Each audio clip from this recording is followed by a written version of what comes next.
The words hit Nathan Pierce like a punch to the chest. He stood frozen behind the counter of his flagship toy store, staring down at the tiny girl with pigtails and worn-out shoes who had just asked the most heartbreaking question he'd ever heard. "Sir, I want to buy a daddy," the little girl repeated, her voice innocent but determined. She couldn't be more than 6 years old, her dark skin glowing under the store's bright lights, but her clothes were too small and had seen better days. In her small fist, she clutched a crumpled $5 bill and some loose change. Nathan's throat went dry. What did you say, sweetheart?" "A daddy," she said again, placing the money on the glass counter with careful precision. "My sister Jade says this is the biggest toy store in the city. She says you can buy anything here. So I want to buy a daddy." The other customers in the store had stopped browsing. The usual sounds of children laughing and parents chatting faded into an uncomfortable silence. Nathan felt every eye in the store watching this moment unfold. "Honey, we only sell toys here," Nathan managed to say, his voice barely above a whisper. "We don't sell people." The little girl's face scrunched up in confusion. "But I need one. My mommy went to heaven last year and my sister works all the time. I see other kids with their daddies at the park and they look so happy. They get pushed on swings and carried on shoulders and read bedtime stories." Her voice grew smaller with each word. "I thought maybe if I saved up enough money I could get one too." Nathan felt his eyes burning. Behind the little girl, he noticed the store had gone completely quiet. Even the teenage employees had stopped stocking shelves to listen. This wasn't just any random request from a child. This was pure, desperate hope wrapped in the most innocent package imaginable. "What's your name?" Nathan asked, coming around the counter to kneel at her level. "Lily," she said, wiping her nose with the back of her hand. "Lily Washington. And you're the store man, right? The one who decides what gets sold." "Yes, I am." Nathan's voice cracked slightly. "Tell me about your sister." Lily's face brightened a little. "Jade is the best sister ever. She's really pretty and smart and she takes care of me all by herself. But she's always tired because she works 3 jobs. She leaves before I wake up and comes home after I eat dinner with Mrs. Garcia next door. Sometimes I hear her crying at night when she thinks I'm sleeping." Nathan's heart clenched. He thought about his own childhood, about the gaping hole his father's death had left when he was just 7 years old. He remembered asking his mother similar questions, wondering why other kids had daddies and he didn't. "Lily, having a daddy isn't something you can buy," Nathan said gently. "It's something that happens when people care about each other very much." "Like when people get married in movies?" Lily asked, her eyes wide with hope. "Sometimes yes." "So if my sister Jade married someone, then I would have a daddy?" Nathan nodded, not trusting his voice. Around them, several customers were openly wiping their eyes. One elderly woman had pulled out tissues and was dabbing at her cheeks. "How much money would that cost?" Lily asked, looking down at her crumpled bills. "I have $5.37. Is that enough for Jade to find someone nice?" Before Nathan could answer, the store's front door burst open with a jingle of bells. A young African-American woman rushed inside, her beautiful face etched with panic. She wore a waitress uniform from the diner down the street, and her hair was pulled back in a ponytail that had come loose from running. "Lily," she called out, scanning the store frantically. "Lily, where are you?" "Jade." Lily waved excitedly. "I'm here. I'm buying us a daddy." The woman Jade froze when she spotted her little sister standing next to Nathan. Her eyes moved from Lily to the money on the counter to Nathan's tear-streaked face. The pieces clicked together instantly. "Oh no," Jade whispered, rushing over. "Lily, what did you do?" "I asked the store man to sell me a daddy," Lily explained proudly. "He says it doesn't work that way, but maybe if you marry someone nice then I can have one. Do you think you could marry someone, Jade? Please?" Jade's face went through a dozen emotions: embarrassment, heartbreak, exhaustion, and something that looked like defeat. She knelt down and pulled Lily into a tight hug. "Baby, I'm so sorry," she whispered into Lily's hair. "I'm so sorry." Nathan watched this scene unfold, feeling like an intruder on an intensely private moment. But he couldn't look away. There was something about Jade's fierce protectiveness and obvious love for her little sister that struck him deeply. And there was something about the way she held herself, proud despite her circumstances, strong despite being overwhelmed. "I have to get back to work," Jade said, standing up and avoiding Nathan's eyes. "Come on, Lily. Mrs. Garcia is worried sick." "But what about the daddy?" Lily asked, looking between Jade and Nathan. Jade's shoulders sagged. "That's not how it works, baby. Come on." As they turned to leave, Nathan made a decision that would change all their lives forever. "Wait," he called out. Jade's alarm buzzed at 4:30 a.m., the same harsh sound that started every day. She rolled out of the narrow bed she shared with Lily, careful not to wake her little sister. In the dim light filtering through their apartment's thin curtains, she could see Lily's peaceful face, still clutching the stuffed elephant their mother had given her before she died. The apartment was tiny, just one bedroom, a small living area, and a kitchen with appliances that worked half the time. But it was clean and it was theirs, and Jade was determined to keep it that way. She grabbed her cleaning supplies and uniform from the closet, moving quietly through their morning routine. By 5 a.m. she was on the bus to downtown, heading to her first job of the day. The office building was 40 stories of glass and steel, filled with lawyers and accountants who made more in a month than Jade made in a year. She spent 3 hours cleaning their offices, emptying trash cans, vacuuming carpets, and scrubbing bathrooms. The work was honest, but it was invisible. Most days she never saw the people who worked in these offices. They arrived after she left, lived their important lives, and went home to families who had never worried about choosing between rent and groceries. By 8:30 a.m., Jade was back on the bus, heading to the diner where she worked the lunch shift. This was her favorite job, even though it paid the least. She liked the customers, mostly construction workers, shop owners, and elderly people who treated her like family. They knew her name, asked about Lily, and left tips when they could afford to. "Morning, Jade," called out Betty, the head cook. "How's that little sister of yours?" "She's good," Jade replied, tying her apron around her waist. Started asking about why other kids have daddies and she doesn't. Betty's face softened. She was in her 50s, had raised 4 kids as a single mother herself. That's a tough age for those questions. "I don't know what to tell her anymore," Jade admitted, filling sugar dispensers. "She sees families at the park, watches movies where everyone has a daddy, and I can see her trying to figure out what's wrong with us." "Nothing's wrong with you too," Betty said firmly. "You're doing the best you can." But was she? Jade wondered as she served coffee and took orders. Yesterday, Lily had asked if they could go to the father-daughter dance at school. Jade had explained that it was for daddies, not sisters, and watched Lily's face fall. Then Lily had suggested that maybe Jade could pretend to be her daddy, and Jade's heart had broken a little more. The lunch rush kept her busy until 3 p.m. Then it was time for job number 3, stocking shelves at the grocery store until 10 p.m. Mrs. Garcia, their elderly neighbor, picked up Lily from school and watched her until Jade got home. Jade hated imposing on the sweet old woman, but she had no choice. "How was school today?" Jade asked when she finally made it home that night. "Good," Lily said, but she seemed distracted. "Jade, can I ask you something?" "Of course, baby." "Why don't we have any money?" The question was so direct, so innocent that Jade had to sit down. "What do you mean?" "Well, Tommy's mom stays home and bakes cookies with him after school. And Sarah's dad took her to Disney World. And Jessica got new shoes for her birthday. Why can't we do things like that?" Jade pulled Lily onto her lap, trying to find words that would make sense to a 6-year-old. "Remember how Mommy got sick and had to go to heaven?" Lily nodded. "Well, when someone dies, sometimes they leave behind money to take care of their family. But Mommy didn't have any money saved up because all of it went to the doctors trying to make her better. So now it's just you and me, and I have to work extra hard to pay for our apartment and food and everything we need." "Is that why you're always tired?" "Sometimes I get tired," Jade admitted. "But taking care of you makes me happy even when I'm tired." Lily was quiet for a moment. Then she said, "I wish we had a daddy who could help." That night, after Lily fell asleep, Jade sat at their small kitchen table with a calculator and a pile of bills. No matter how she arranged the numbers, they didn't add up. The rent was going up next month. Lily was growing out of her clothes. And winter was coming, which meant higher electric bills. She thought about what Lily had said about wanting a daddy. It wasn't about romance or companionship for Jade, it was about simple survival. A partner would mean shared expenses, someone to watch Lily when she was at work, someone to help carry the crushing weight of responsibility. But who would want to take on a broke waitress with a kid? Jade looked in the mirror and saw the exhaustion in her own eyes, the way stress had aged her beyond her 24 years. She was pretty enough, she supposed, but pretty didn't pay bills or provide the kind of stability a family needed.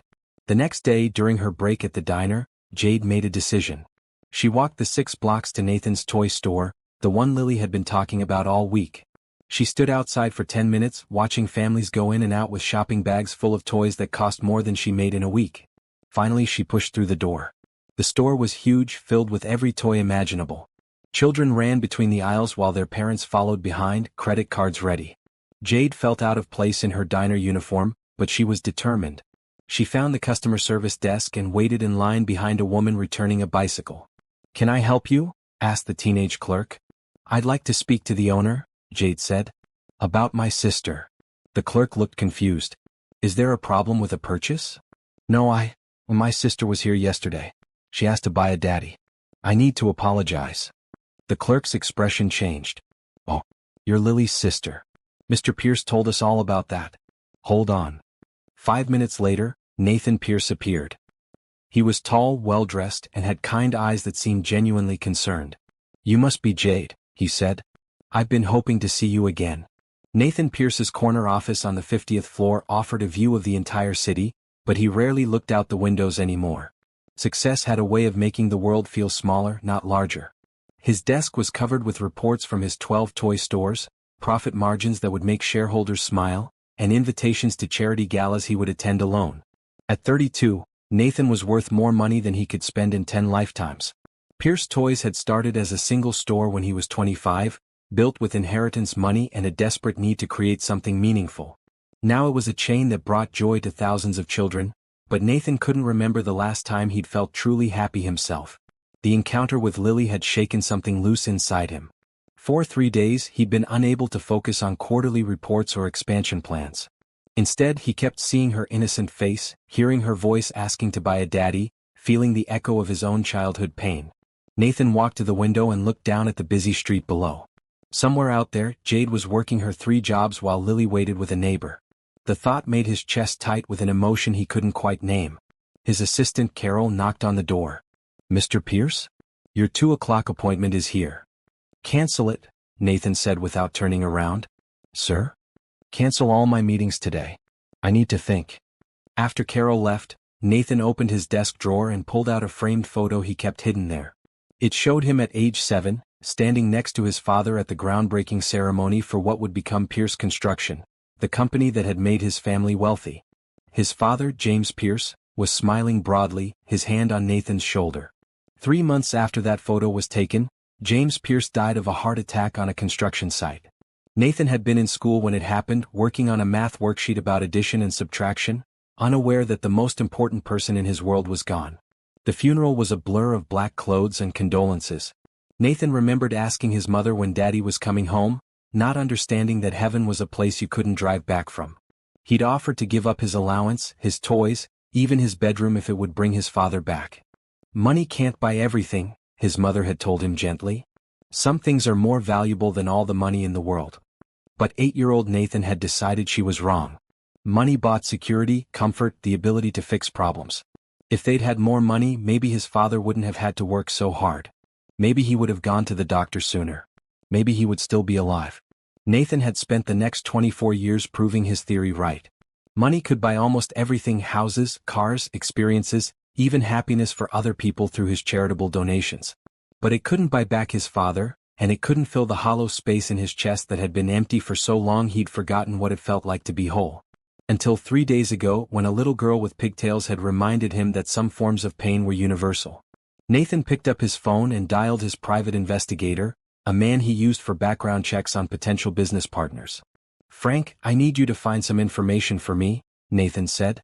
"But I want you to be discreet. Very discreet." "What do you need?" "There's a young woman named Jade Washington. She works at Romano's Diner on 5th Street, has a 6-year-old sister named Lily. I need to know their situation, where they live, what they need, how I can help without making it obvious." Frank was quiet for a moment. "This isn't business related, is it?" "No," Nathan admitted. "It's personal. Mr. Pierce, with respect, you've never asked me to investigate anyone for personal reasons before. Are you sure about this?" Nathan thought about Lily's hopeful face, about Jade's exhausted eyes when she'd come to collect her sister from the store. "I'm sure." 2 days later, Frank's report arrived via encrypted email. The facts were laid out in stark, clinical language that somehow made them more heartbreaking. Jade Washington, age 24. High school graduate, partial college scholarship lost when mother became ill. Mother died of cancer 13 months ago, left significant medical debt. Currently works 3 jobs: cleaning service 5 a.m. to 8 a.m., Romano's Diner 9 a.m. to 3 p.m., Wilson's Grocery, 4 p.m. to 10 p.m. Annual income approximately $31,000. Rent on one-bedroom apartment. $1,200 per month. Guardian to sister Lily Washington, age 6 since mother's death. No other family. Outstanding debts. $47,000 in medical bills, $3,200 in credit cards. Assets. 2008 Honda Civic with 180,000 miles, value approximately $3,000. Nathan read the report 3 times, each detail hitting him like a physical blow. Jade was barely keeping her head above water, working herself to exhaustion for an income that would never be enough. And she was doing it all for Lily, sacrificing her own future to give her sister a chance. That evening, Nathan drove to the neighborhood where they lived. It wasn't dangerous, but it wasn't safe either. The apartment building was old but maintained, the kind of place where people worked hard and minded their own business. He sat in his car across the street, watching lights come on in windows as people returned from work. At 10:30 p.m., he saw Jade walking down the sidewalk, her shoulders slumped with fatigue. She climbed the steps to her building slowly, like each step required enormous effort. Nathan wanted to get out of the car, to offer help, to do something. But what could he say? How could he explain his presence without sounding like a stalker? Instead, he drove home to his empty mansion in the hills, where every room was perfectly decorated and completely lifeless. He ate dinner alone at a dining table that could seat 12, surrounded by expensive art and uncomfortable silence. That night, Nathan lay awake staring at the ceiling, thinking about second chances and the strange ways fate worked. He'd spent years building a business empire, but he'd never built a family. He'd donated millions to charities, but he'd never truly touched an individual life. Maybe it was time to change that. Maybe it was time to find out if money could buy something after all, not happiness exactly, but the opportunity for happiness. The chance for a little girl to have a father figure, for an exhausted young woman to have help, for a lonely man to have a purpose beyond profit margins. The next morning, Nathan made a phone call to his head of human resources. "I need to create a new position," he said. "Director of Children's Programming for the flagship store. I want someone special for this job. Someone who understands what kids really need." "What are the qualifications?" his HR director asked. Nathan smiled, thinking of Jade's fierce protectiveness and obvious love for her sister. Someone who knows that the most important things in life can't be bought. Jade's hands shook as she stood outside the corporate offices of Pierce Toys. The building was 40 stories of gleaming glass and steel, the kind of place where important people made important decisions that affected thousands of lives. She felt small in her best outfit, a navy blue dress she'd bought at a thrift store for her mother's funeral and had worn to every important occasion since. The receptionist, a perfectly groomed woman in an expensive suit, looked up with a polite but distant smile. "Can I help you?" "I have an appointment with Mr. Pierce," Jade said, trying to keep her voice steady. "Jade Washington." "Of course. Please take a seat. He'll be with you shortly." Jade sat on a leather couch that probably cost more than she made in 6 months. Around her, the lobby buzzed with activity, people in designer suits talking on phones, assistants carrying important-looking documents, the quiet hum of serious business being conducted. She still couldn't believe she was here. 3 days ago, Nathan Pierce had shown up at the diner during her lunch shift. He'd ordered coffee and waited until her break, then asked if they could talk privately. Jade had been suspicious at first. Wealthy men didn't usually seek out broke waitresses unless they wanted something inappropriate. But there had been something genuine in his eyes, something that reminded her of the way he'd looked at Lily in the toy store. "I have a business proposition for you," he'd said simply. "I'd like you to consider working for me." Now, riding the elevator to the 20th floor, Jade wondered if she was making a huge mistake. What did she know about working in corporate America? She'd cleaned office buildings, but she'd never actually worked in one. Her experience was serving food and stocking shelves, not whatever it was that happened in places like this. Nathan's office was bigger than her entire apartment. Floor-to-ceiling windows offered a view of the city that took her breath away. But what struck her most was how empty it felt despite all the expensive furniture and artwork. It was beautiful but cold, like a hotel room where no one actually lived.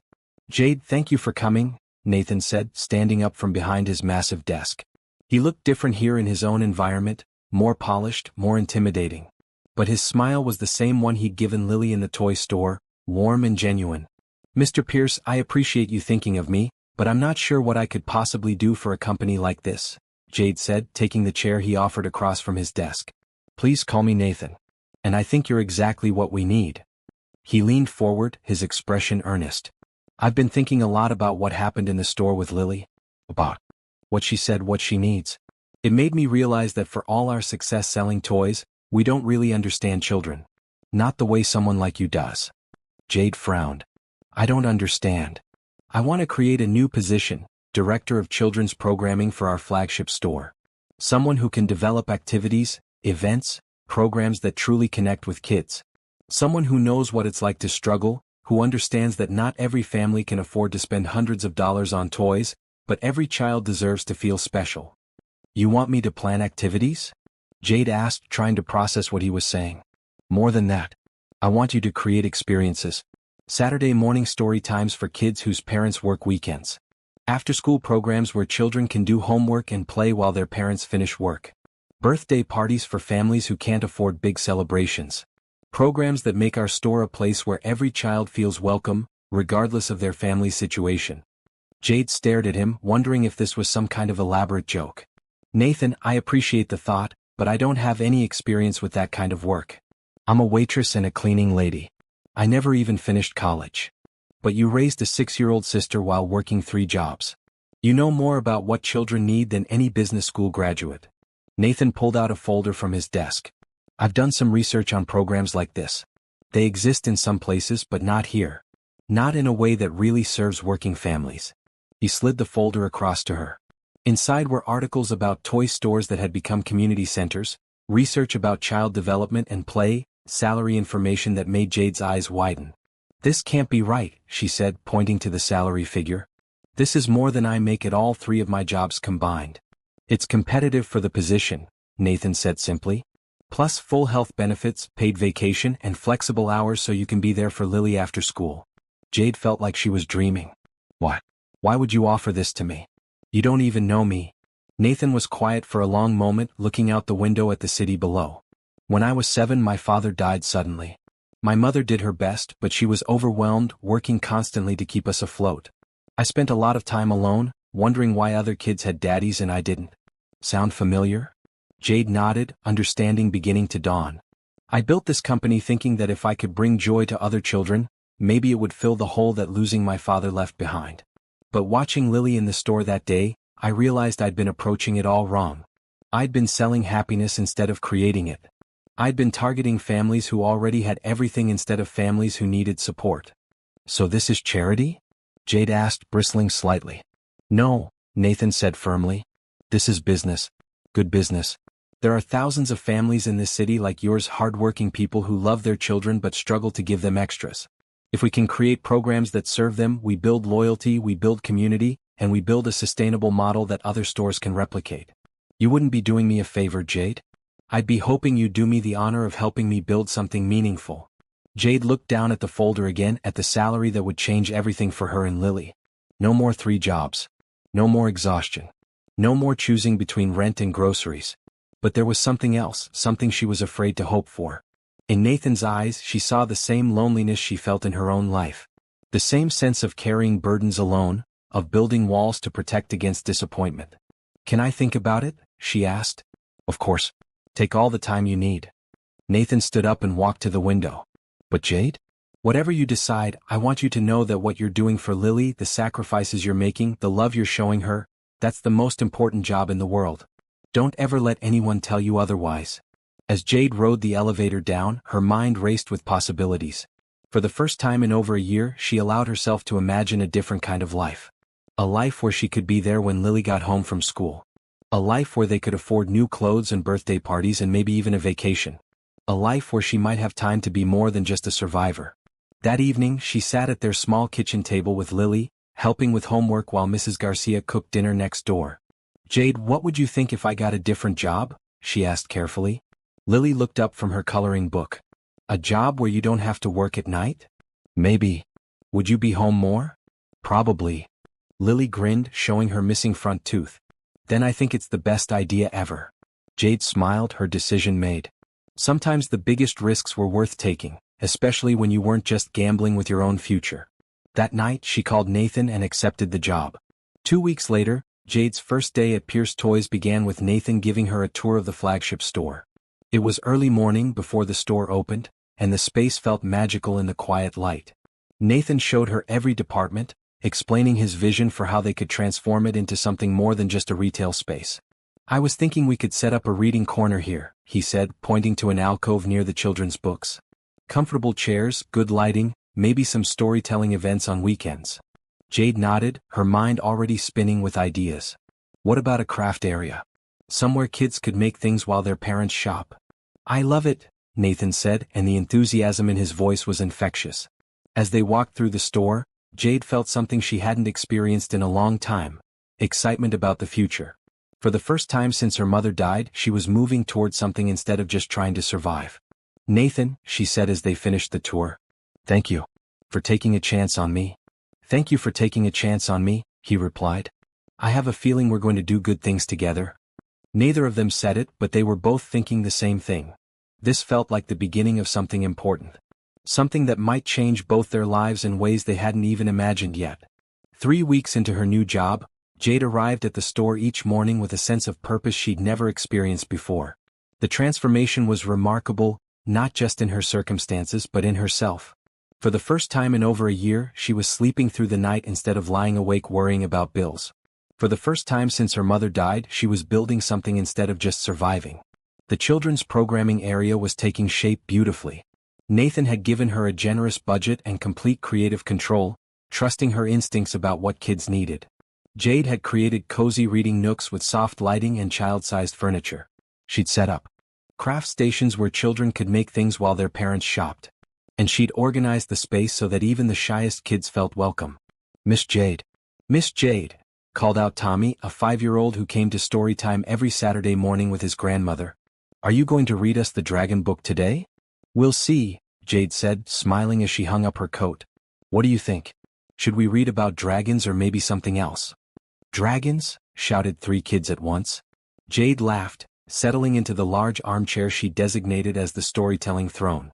Around her, a dozen children arranged themselves on colorful cushions, their faces bright with anticipation.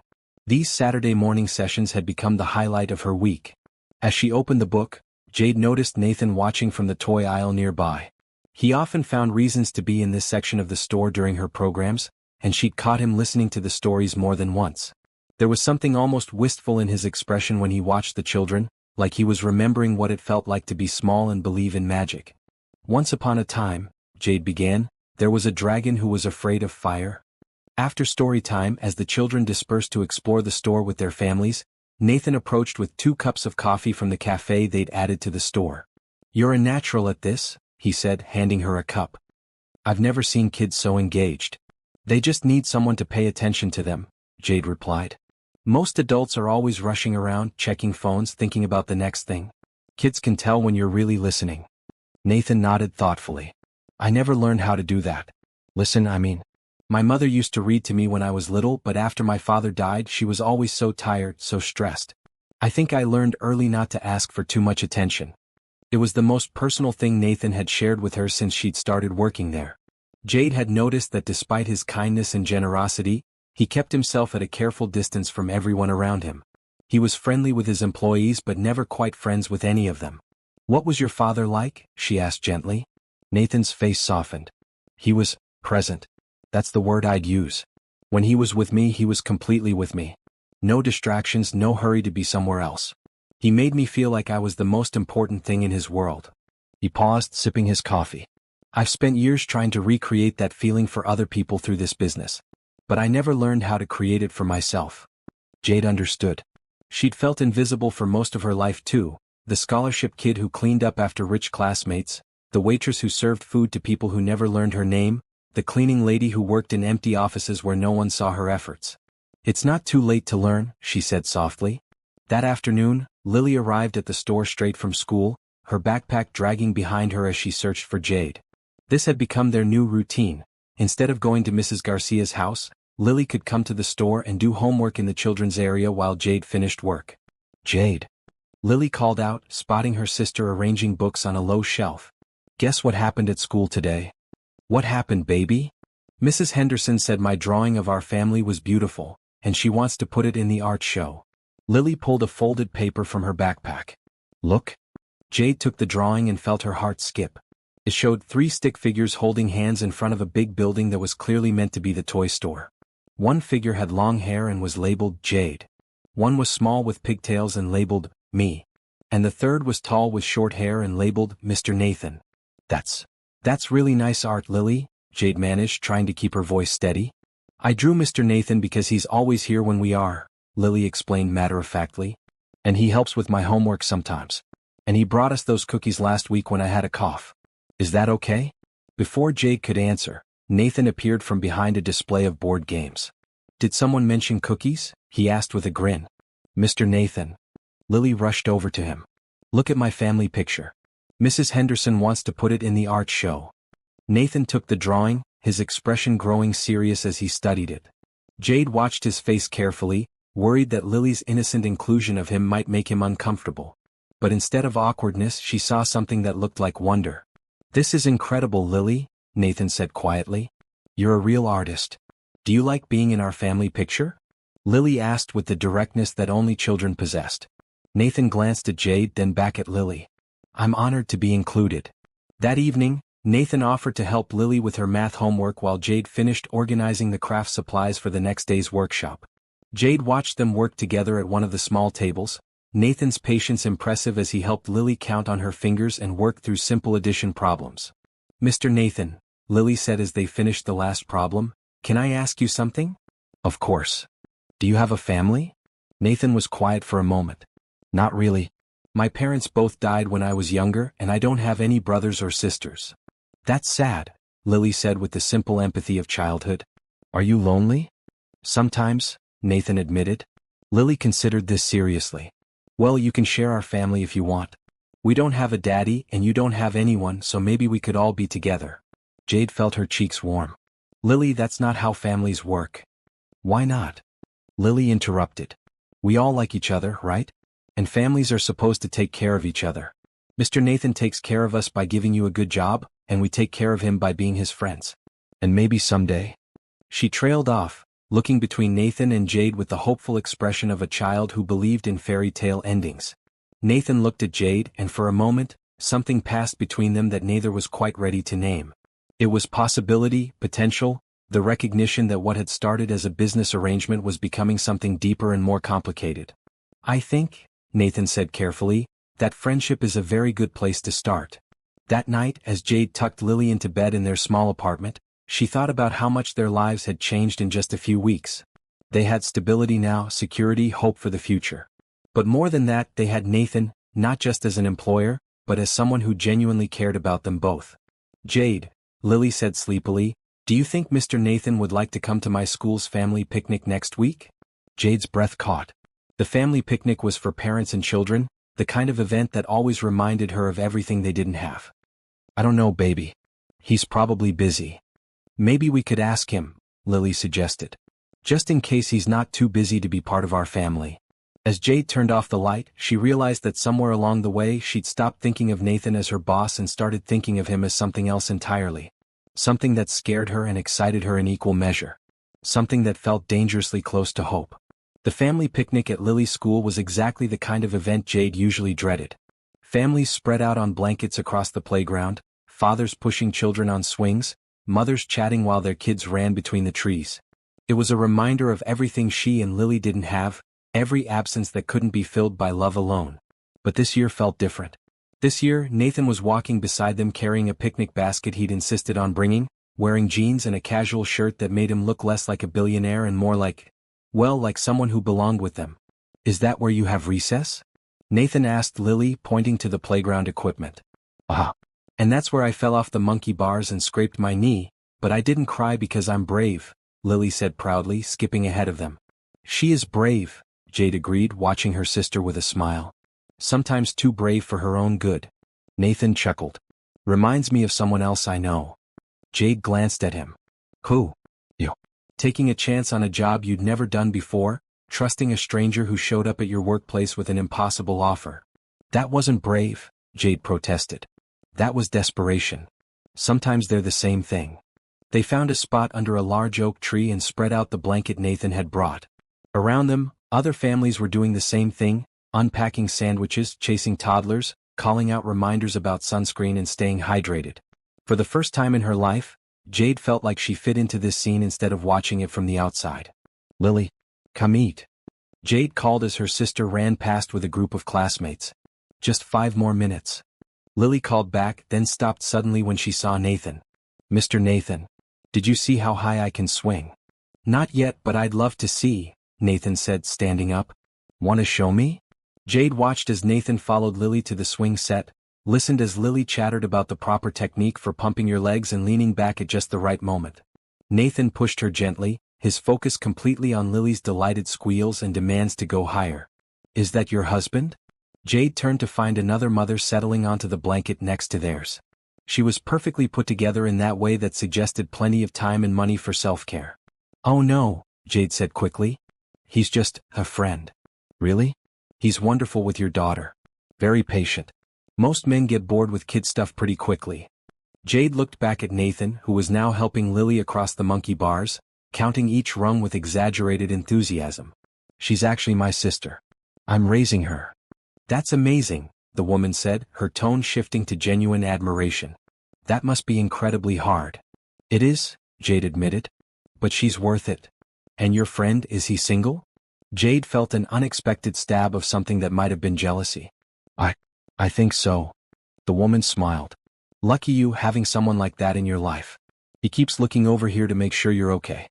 That's the kind of man you don't let get away." Before Jade could respond, Nathan and Lily returned, both slightly out of breath and grinning. "Jade, did you know Mr. Nathan can do cartwheels?" Lily announced, plopping down on the blanket. "I did not know that," Jade said, raising an eyebrow at Nathan. "It's been a while," Nathan said, looking embarrassed. "I may have pulled something." "Show her. Show her," Lily insisted. "Maybe later," Nathan laughed, settling back down on the blanket. "After I recover from the monkey bars." They ate lunch together. Sandwiches from the deli, fruit that Nathan had cut into fun shapes, cookies that Lily declared the best she'd ever tasted. The conversation flowed easily, moving from Lily's school activities to Nathan's stories about building the first toy store to Jade's ideas for new children's programs. "What about a cooking class for kids?" Jade suggested. "Teaching them to make simple, healthy snacks?" "I love that," Nathan said. "We could partner with the culinary school downtown, have their students teach the classes. And we could give the kids little chef hats." Lily added, having caught the end of the conversation. "Chef hats are essential," Nathan agreed solemnly, making Lily giggle. As the afternoon wore on, other families began to pack up and leave. But Jade found herself reluctant to end this perfect day. For a few hours they'd felt like a real family, not the improvised unit of necessity they'd become, but something chosen and joyful. "There's going to be a movie in the park next Friday," Nathan said as they gathered their things. "Some animated thing about talking animals. Would you two like to go?" "Yes," Lily shouted before Jade could answer. "Can we bring popcorn?" "All the popcorn you want," Nathan promised. As they walked back to Nathan's car, Lily slipped her hand into his on one side and Jade's on the other. "This was the best family picnic ever," she announced. Jade felt Nathan's eyes on her over Lily's head. When she met his gaze, she saw something that made her heart race. Not just affection for Lily, but something deeper and more complicated when he looked at her. That evening, after Nathan dropped them off at their apartment, Lily chattered excitedly about the day while Jade helped her get ready for bed. "I think Mr. Nathan had fun today," Lily said as Jade brushed her teeth. "He smiled the whole time. And did you see how he helped that little boy who was crying? He gave him a sticker from his pocket." Jade had seen. She'd watched Nathan comfort a toddler who'd fallen down, had seen him help an elderly grandfather up from his blanket, had noticed the way he'd naturally included kids who seemed left out of games. Nathan had a gift for paying attention, for seeing what people needed and providing it without making a big show of his generosity. "Jade," Lily said as they finished her bedtime routine, "do you think Mr. Nathan likes us? Like really likes us?" "I think he cares about us very much," Jade said carefully. "Do you think he might want to be our family for real someday? Like marry you and be my daddy?" Jade's breath caught. "Lily, that's not something we should think about. Mr. Nathan is our friend and that's wonderful. But we can't expect more than that." "Why not? You're pretty and you're smart and you make the best pancakes in the world. And I'm a good kid mostly. Why wouldn't he want to marry us?" "It's not that simple, baby." "But grown-ups always say things aren't simple when they're scared," Lily said with the devastating insight that children sometimes possessed. "Are you scared?" Jade looked at her sister's earnest face and realized that yes, she was terrified. Terrified of hoping for something so far beyond what she'd ever imagined possible. Terrified of misreading Nathan's kindness as something more. Terrified of risking the stability they'd finally found by wanting too much. Maybe a little, she admitted.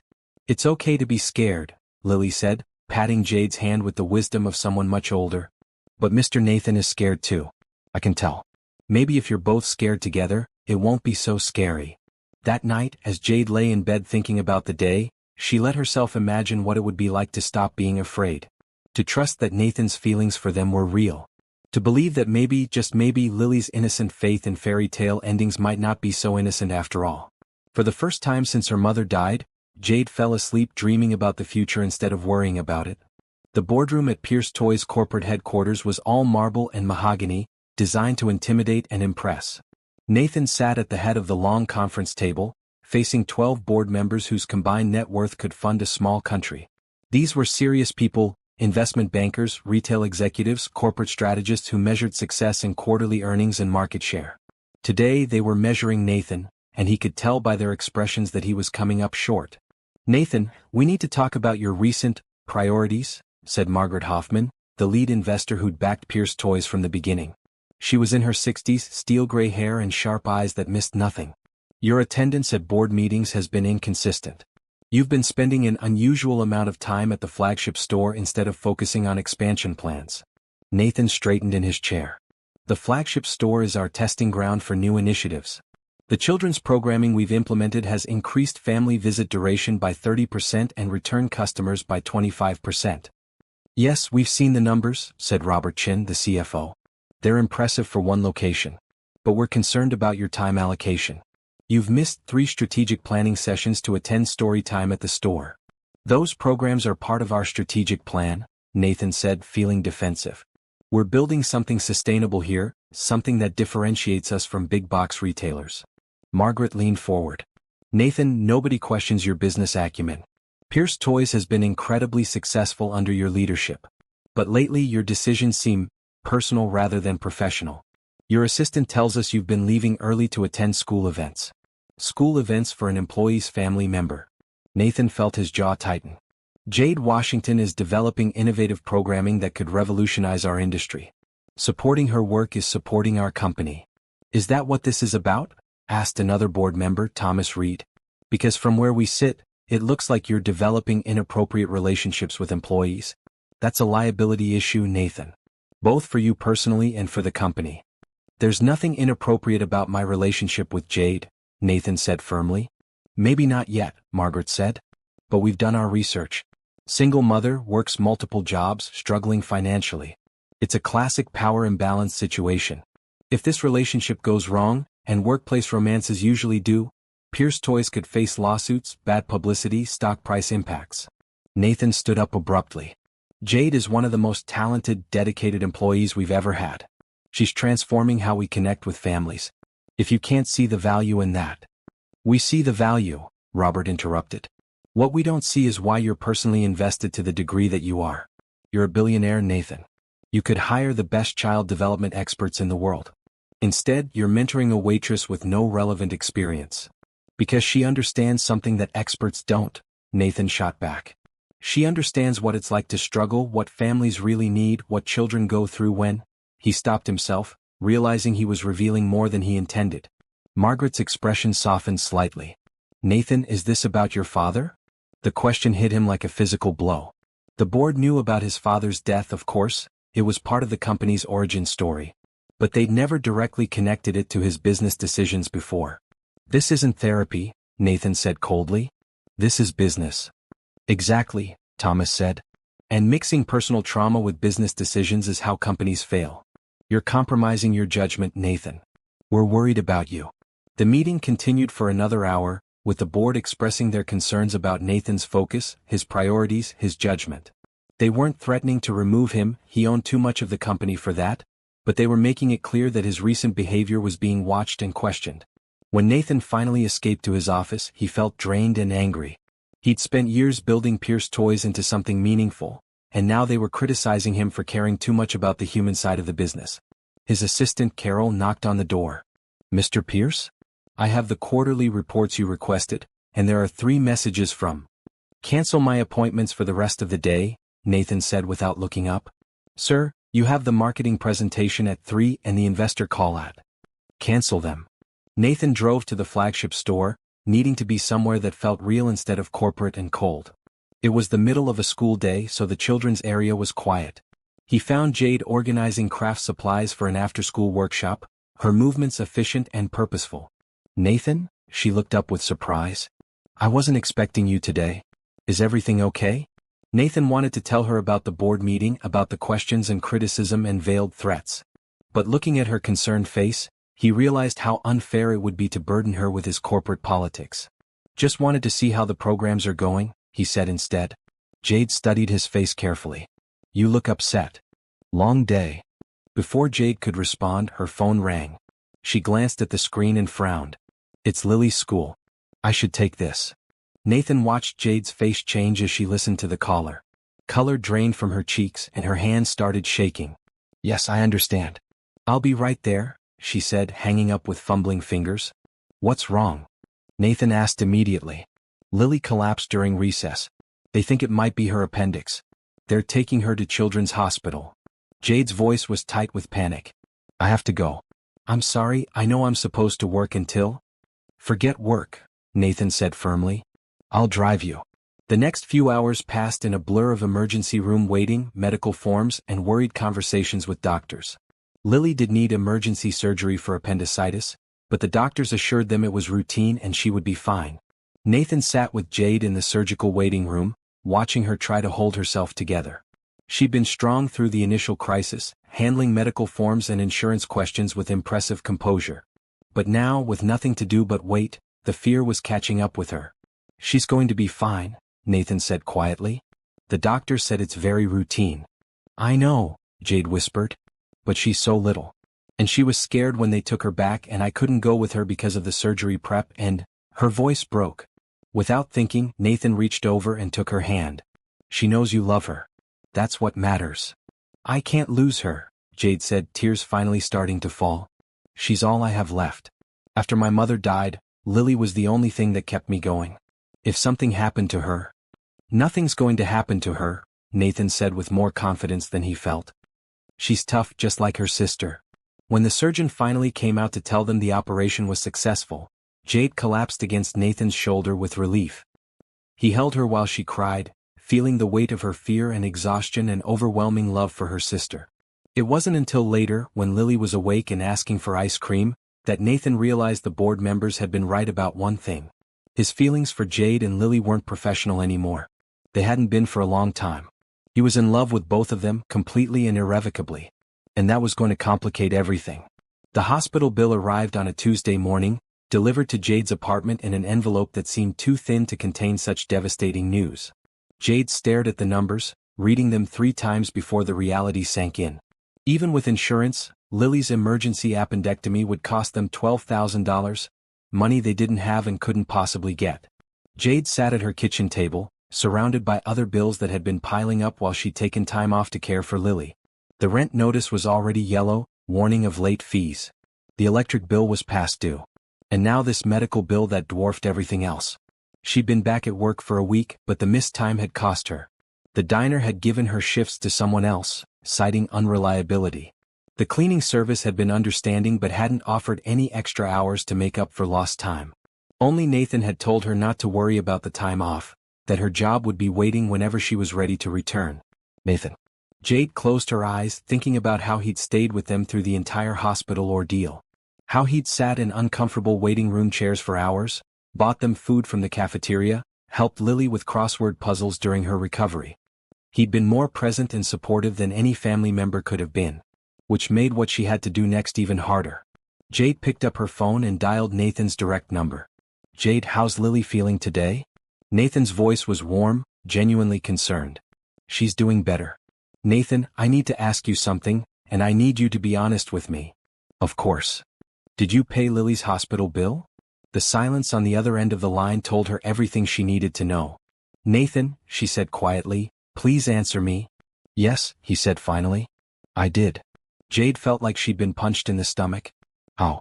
How did you even have access to I called the hospital billing department and asked if I could make a payment on your account. They said as long as I had the patient's information, I could pay any amount I wanted. And you just decided to pay $12,000 without asking me? Jade, I know how proud you are, but I also know you don't have that kind of money. I couldn't stand the thought of you going into debt because what? Because poor people can't handle their own problems? Jade's voice was rising despite her efforts to stay calm. That's not what I meant. Then what did you mean, Nathan? Because from where I sit, it looks like you see me as a charity case. The struggling single mother who needs rescuing by the rich guy. You're not a charity case, Nathan said firmly. You're someone I care about. Someone you what? Jade interrupted. Someone you feel sorry for? Someone whose problems you can solve by throwing money at them. Someone I love, Nathan said quietly. The words hung in the air between them, powerful and complicated and scary. Jade felt her anger waver for a moment before hardening again. Love doesn't give you the right to make decisions for me, she said. Love doesn't mean taking away my agency, my ability to handle my own family's needs. I was trying to help. You were trying to fix things. There's a difference. Jade took a shaky breath. Nathan, when you pay bills without asking, when you swoop in and solve problems I should be handling, you're not treating me like an equal. You're treating me like someone who can't take care of herself. I never meant. I know you didn't mean to hurt me. But you did. And more than that, you made me question everything between us. Is this relationship real, or am I just another one of your charitable projects? Nathan was quiet for a long moment. What are you saying? I'm saying I need some space to figure things out. I'm saying I can't work for you anymore, not like this. Not when I don't know if you see me as a partner or a project. Jade, please don't quit. Don't throw away everything we've built because you reminded me that we're not equals in this relationship? Because you reminded me that you have the power to solve my problems while I have nothing to offer you in return? That's not true. Isn't it? Jade's voice was tired now, defeated.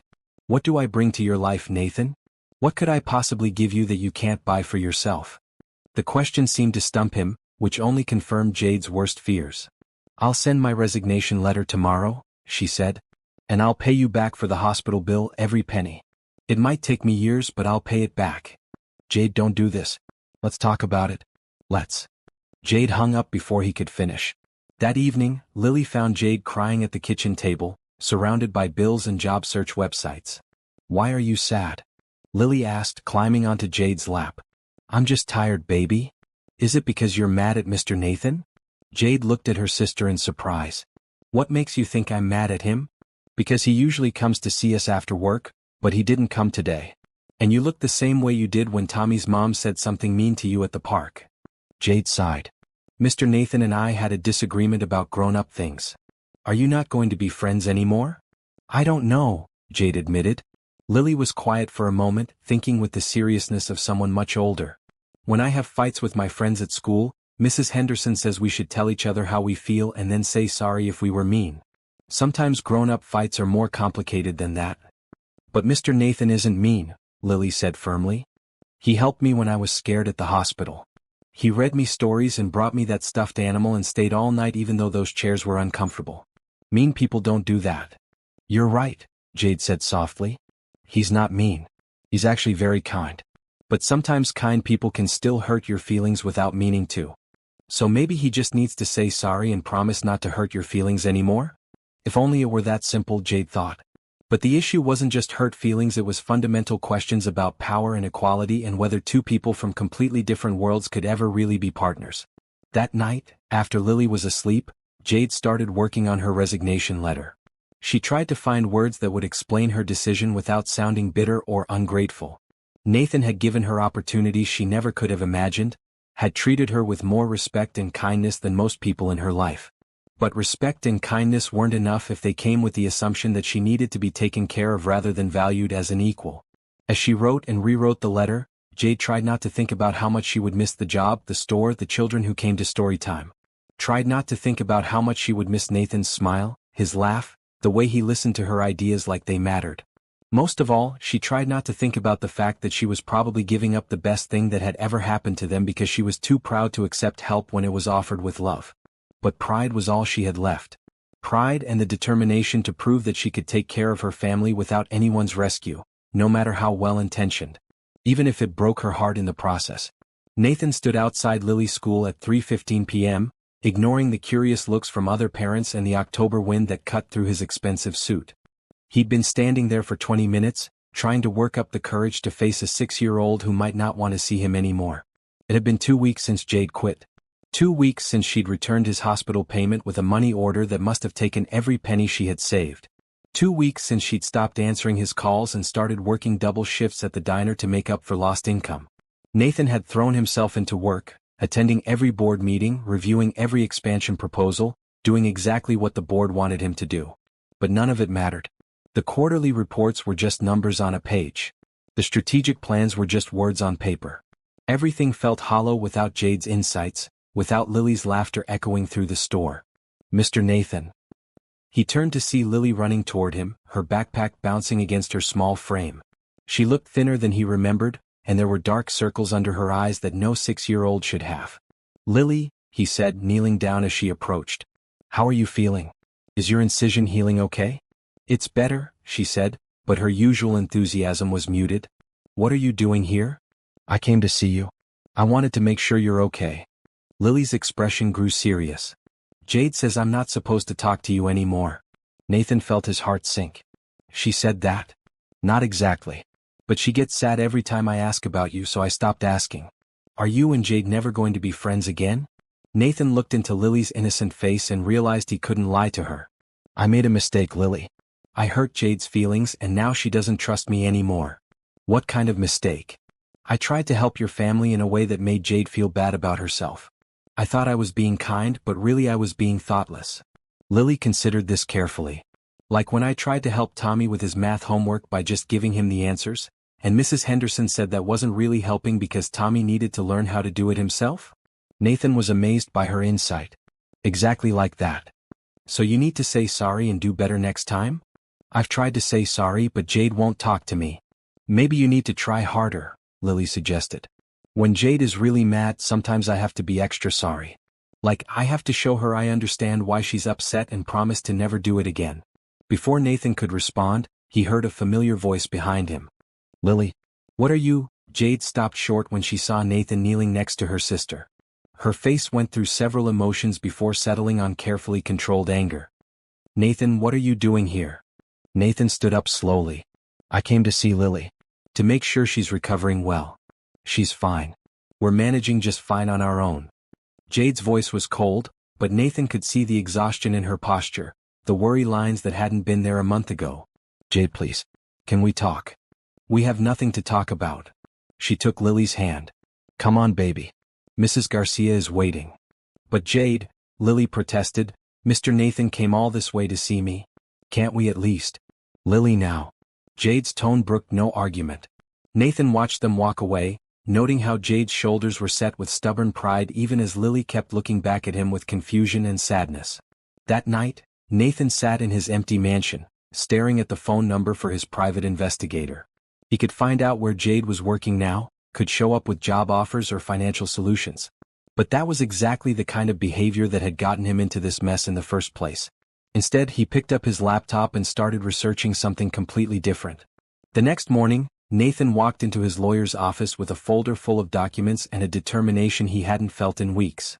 Nathan, good to see you, said Robert Kim, his attorney for the past 5 years.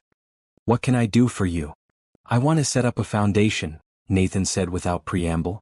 For single-parent families. Specifically, families where one parent has died and left the surviving parent overwhelmed and under-resourced. Robert raised an eyebrow. That's very specific. What kind of assistance would this foundation provide? Everything. Emergency medical bill assistance, job training programs, childcare support, educational scholarships. I want to create a comprehensive support system that helps people get back on their feet without making them feel like charity cases. This is quite an undertaking. What's prompting this? Nathan thought about his father, about the hole his death had left in their family's life. About his mother working double shifts and trying to pretend everything was okay. About 7-year-old Nathan asking impossible questions about fairness and loss. It's something that should have existed a long time ago, he said simply. They spent 3 hours mapping out the foundation structure, its funding mechanism, its application process. Nathan insisted on one specific requirement. Assistance would be provided as grants, not charity. Recipients would be partners in the process, contributing their skills and time to help other families in need. What do you want to call it? Robert asked as they finished the paperwork. Nathan thought for a moment. The James Pierce Foundation. After my father. 2 days later, Nathan stood outside the diner where Jade was working, holding a manila envelope and trying to summon the same courage that had gotten him through boardroom negotiations and hostile takeovers. The lunch rush was ending, and through the window he could see Jade wiping down tables with the same efficiency she'd brought to everything at the toy store. She looked tired but determined, handling multiple tasks with the grace of someone who'd learned to work under pressure. When the bell above the door chimed his entrance, Jade looked up and froze. "We're closed to new customers," she said quietly. "I'm not here as a customer." Nathan approached her table slowly, like she might bolt if he moved too quickly. "I'm here because I owe you an apology. A real one. Nathan, please. Let me say this." He set the envelope on the table between them. "You were right about everything. I was treating you like a problem to be solved instead of a person to be respected. I was using my money as a substitute for actually listening to what you needed." Jade glanced at the envelope suspiciously. "What's that?" "It's not what you think. It's not money or a job offer or any kind of solution to your problems." Nathan sat down across from her. "It's something I should have done years ago, something my father would have done if he'd lived long enough."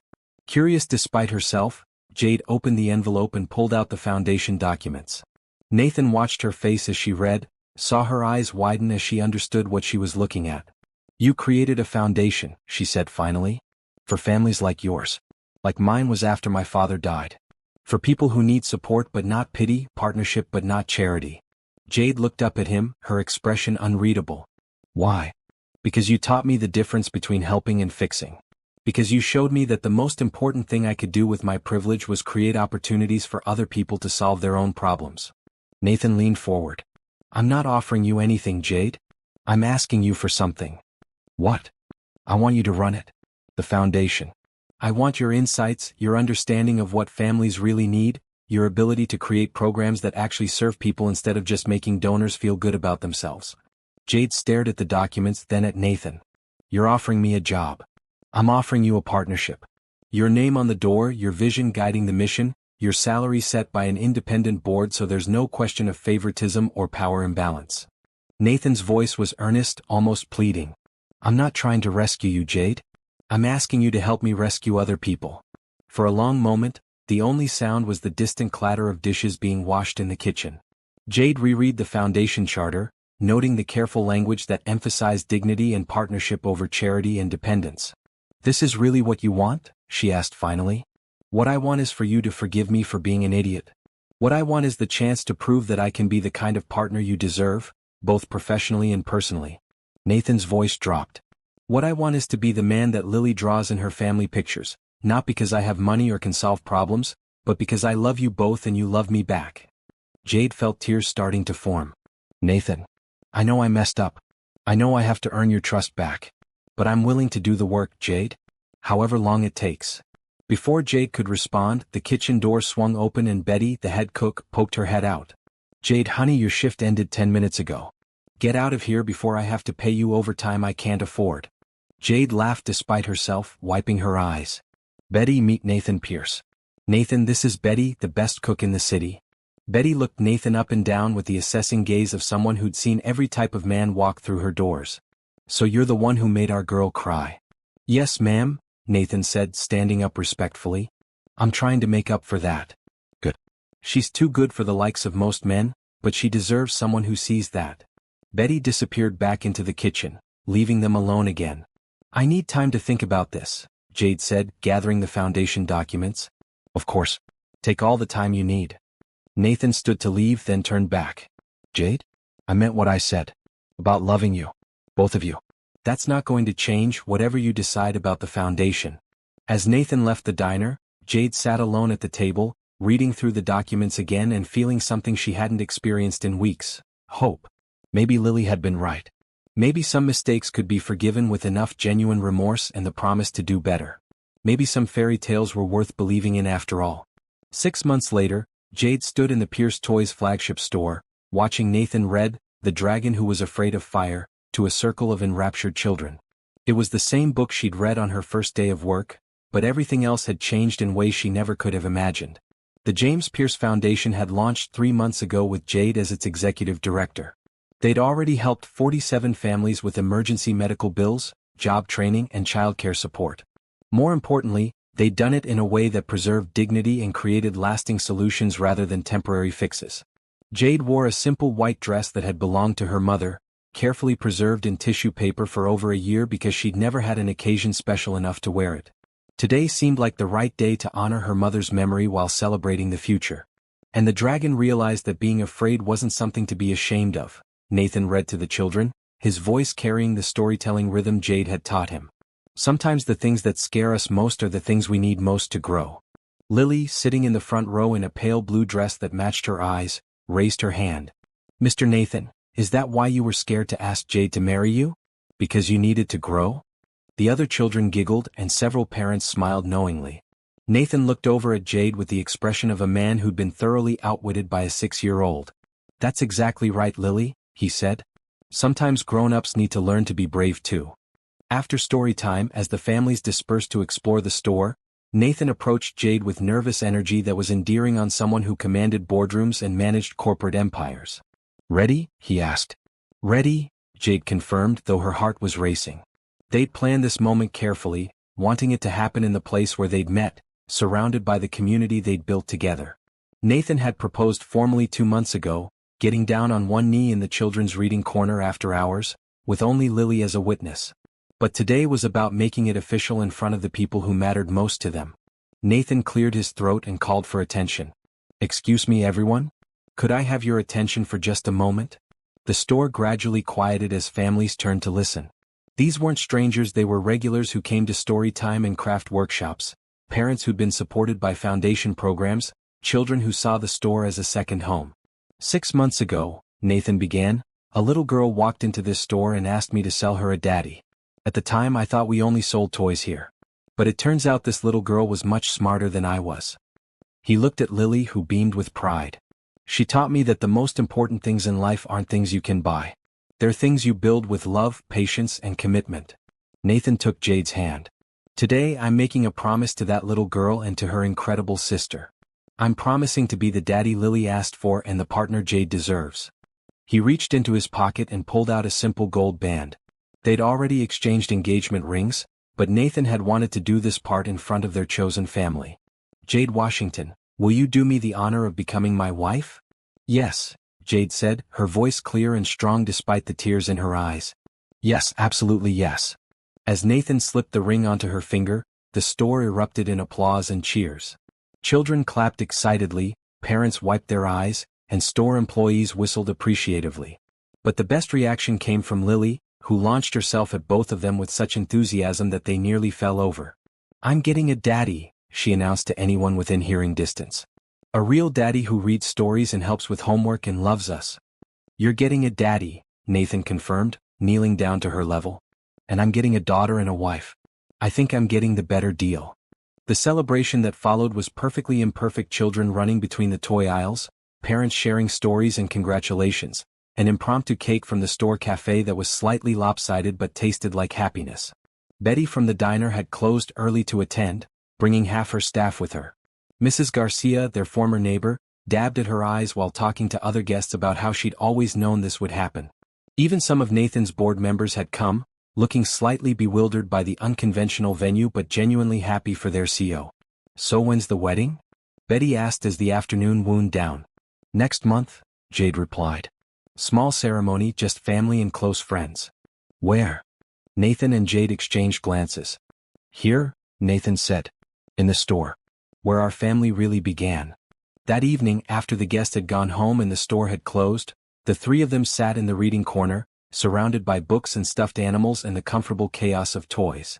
"Jade," Lily said seriously, "when you and Nathan get married, will you change your name? What do you think I should do?" Lily considered this with the gravity of someone making a crucial decision. "I think we should all have the same name. Like a real family." "We're already a real family," Nathan said gently. "Names don't make families. Love makes families." "But it would be nice," Lily insisted. "Lily Pierce sounds good, doesn't it?" Jade looked at Nathan, seeing the hope and vulnerability in his eyes. What do you think? Ready to have 2 Washington women become Pierce women? I've never been more ready for anything in my life, Nathan said. As they locked up the store and walked to Nathan's car, their car now, Jade supposed she marveled at how much their lives had changed since that first day when Lily had asked to buy a daddy. They'd all gotten so much more than they'd bargained for. Lily had gotten the father figure she dreamed of, someone who would push her on swings and read bedtime stories and show up to school events. Nathan had gotten the family he'd never let himself hope for, filling the empty spaces in his heart that money could never touch. And Jade had gotten something she'd never even known she wanted. A true partnership with someone who saw her as an equal, who valued her insights and respected her strength while offering support when she needed it. 3 weeks later, they stood in the same reading corner where Nathan had proposed, this time wearing wedding clothes and surrounded by flowers. The ceremony was small and intimate, just 40 people who mattered most to them.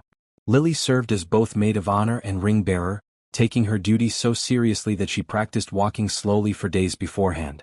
When the minister asked if anyone objected to the union, Lily stood up and announced that anyone who tried to object would have to deal with her, which made everyone laugh and cemented her role as the family protector. Nathan's vows were simple and heartfelt. Jade, you taught me that love isn't about having all the answers or solving all the problems. It's about showing up every day and choosing each other even when things are hard. I promise to be your partner, not your rescuer. To listen to your dreams, not just fund them. To love you and Lily with everything I have, for as long as I live. Jade's vows were equally direct. Nathan, you saw us when we felt invisible. You valued us when we felt worthless. You chose us when we couldn't imagine anyone would want our complicated, imperfect little family. I promise to build this life with you as equals, to trust you with our hearts, and to remind you every day that you're not just Lily's daddy and my husband, you're our family's heart. When they were pronounced husband and wife, and Nathan kissed Jade for the first time as her husband, Lily cheered so loudly that she drowned out the applause. At the reception held in the store's main area, with dancing between the toy aisles, Nathan found himself watching Jade laugh with their guests and marveling at how right this all felt. Not perfect because real life was never perfect, but right in a way that settled something deep in his soul. Happy? Jade asked, appearing at his side with 2 glasses of champagne. Happier than I knew was possible, Nathan admitted. Across the room, Lily was teaching other children how to play with her elaborate dollhouse, her natural leadership skills on full display. She caught Nathan looking and waved enthusiastically. Daddy, she called out, trying out the word with obvious delight. Come see what we built. Nathan felt his chest tighten with emotion. Daddy wasn't a title he bought or earned through grand gestures. It was a gift freely given by a little girl who decided he was worthy of her trust and love. Go, Jade said, pushing him gently toward Lily. Your daughter is calling. As Nathan walked over to admire Lily's dollhouse creation, Jade watched her new family with contentment that went bone deep. They still had challenges ahead. Combining their lives wouldn't always be smooth, and raising a child while building careers and a foundation would require constant balance. But they had love, and they had each other, and they had the hard-won knowledge that the best things in life couldn't be bought or sold. They could only be built, one day at a time, with patience and commitment and the kind of faith that a 6-year-old girl had shown when she'd walked into a toy store and asked to buy a daddy. Sometimes the most impossible dreams were the ones most worth believing in. That night, as Nathan read Lily a bedtime story in their new house, a real house with a yard and space for all of them, Jade listened from the doorway and smiled at how naturally he'd settled into fatherhood. And they all lived happily ever after, Nathan finished, closing the book. Daddy, Lily said sleepily, do you think all families get happy endings? Nathan considered the question seriously, thinking about loss and loneliness and the long journey that had brought them all together. I think families that love each other and take care of each other get the kind of happiness that matters most, he said finally. Not perfect happiness, but real happiness. The kind that lasts. Lily nodded sagely. That's the best kind. As Nathan turned off the light and joined Jade in the hallway, she slipped her hand into his. Ready for this? She asked, meaning marriage, parenthood, the beautiful chaos of family life. With you too? I'm ready for anything, Nathan replied. And as they walked toward their own bedroom, toward their new life together, Jade realized that sometimes the most beautiful love stories started with the simplest questions. Like a little girl asking if it was possible to buy the one thing money couldn't purchase. And discovering that the best things in life came not from stores, but from hearts willing to open and grow and choose love, even when it seemed impossible. Especially then.